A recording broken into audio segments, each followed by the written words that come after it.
Bah écoutez, je suis pas forcément un adepte de ce genre de réunions qui sont bien souvent trop commerciales.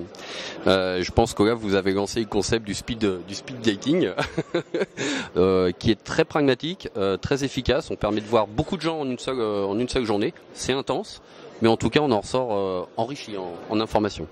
Est-ce qu'aujourd'hui les rendez-vous que vous avez eus répondent à vos enjeux?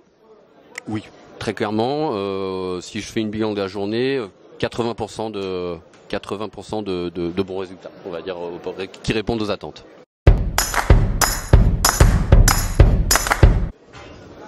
Ennui. On est avant tout sur de la publicité. Je pense qu'aujourd'hui, la presse traditionnelle telle qu'on peut l'entendre, je ne vais pas citer des magazines, mais je pense qu'on les connaît tous, c'est généralement lu par des gens qui sont essentiellement basés sur la technologie. C'est pas comme ça que ça marche aujourd'hui. On voit bien le cloud, la big data, on est surtout sur des usages, des services, et on a besoin de médias beaucoup plus flexibles, rapides, collaboratifs. La presse n'y répond pas.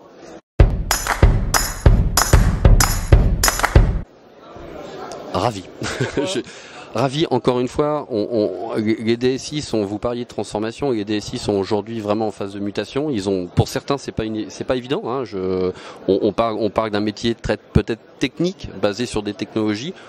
Demain, on parle de business. C'est pas donné à tout le monde. Je pense les DSI ont besoin d'être accompagnés, ont besoin d'être rassurés. Donc, je pense que les meilleurs moyens, c'est d'avoir des pairs, des parrains, je sais pas comment on appelle ça, qui peuvent justement vous accompagner et vous assister dans ces démarches. L'expérience, on apprend par l'expérience. Beaucoup d'entreprises, beaucoup de sujets sont en cours chez beaucoup d'entreprises, et je pense que tout le monde a intérêt à partager ces retours d'expérience pour pas faire les mêmes erreurs et grandir.